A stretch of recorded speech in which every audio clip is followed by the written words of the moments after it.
Hello friends, welcome back. मैं हूं Mahesh Gurjar from education, IT and game programming education.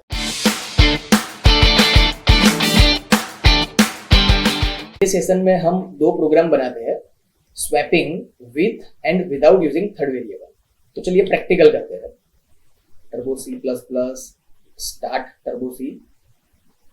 सबसे पहले हम ड्राइव को माउंट कर लेते हैं, तो DOS shell mount D drive exit new program hash include iostream.h hash include conio.h void main void curly bracket start stop clear screen get ch save d drive courses c++ नाम दे देते हैं swap1।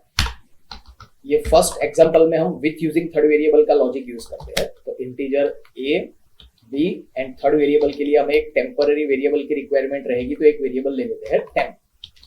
C out enter value of A cin A, cout enter value of B and cin B.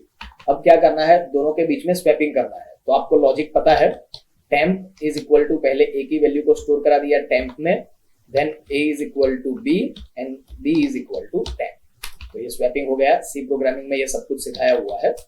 C out message provide कर देते हैं पहले, एंडल after swap, then दो बार new line लेनी है, तो less than endl and then फिर से लेस देन करके endl. Cout A is equal to double quotation complete less than A and then C out B is equal to less than B and then simple। चलो save, then control F9। Error में क्या है, undefined symbol and. तो यहाँ पे देखो and नहीं है, एंड एल लिखा है, तो एंड एल। कंट्रोल F9 10 20, तो after swap a is equal to 20 and then b is equal to 10। तो ये प्रोग्राम में हमने क्या किया है, थर्ड वेरिएबल का यूज किया है। अब क्या करेंगे, विदाउट यूजिंग थर्ड वेरिएबल। तो new program hash include iostream.h hash include conio.h void main void curly bracket start stop clear screen get ch save d drive courses c++ and then swap2।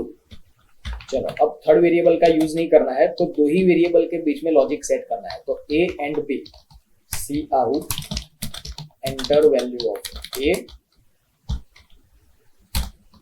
C in a, cout enter value of b cin b। अब क्या करना है, दो variable के बीच में ही logic set करना है। तो a is equal to a plus B, मतलब a प्लस बी का वैल्यू जो है वो a में स्टोर कर दिया। उसके बाद b is equal to a minus B and then a is equal to a minus B. यहाँ पे हम क्या करते हैं, कंसीडर कर लेते हैं मानो 10 और b इज इक्वल टू 20। तो ये स्टेटमेंट में क्या हुआ, 10 प्लस 20 इज इक्वल टू 30, तो a इज इक्वल टू 30 हो गया। उसके बाद 30 माइनस 20, तो 10 हुआ, तो वो 10 b में स्टोर हो गया। फिर से 30 माइनस बी की वैल्यू 10 है, तो 30 माइनस 10 20, तो वो a में स्टोर हो गया। तो a और b की वैल्यू स्वैप हो गई। ठीक है, चलो स्वैप हो जाने के बाद क्या करना है, दोनों की वैल्यू को हमें प्रिंट करना है। तो सी आउट पहले दे देते हैं and L after swap endl cout a is equal to a endl cout b is equal to b, save, then control F9, a is equal to 100 b is equal to 200। तो देखिए after swap a is equal to 200 and b is equal to 100। तो friends ये programme की practice कर लीजिए, मिलता है next session.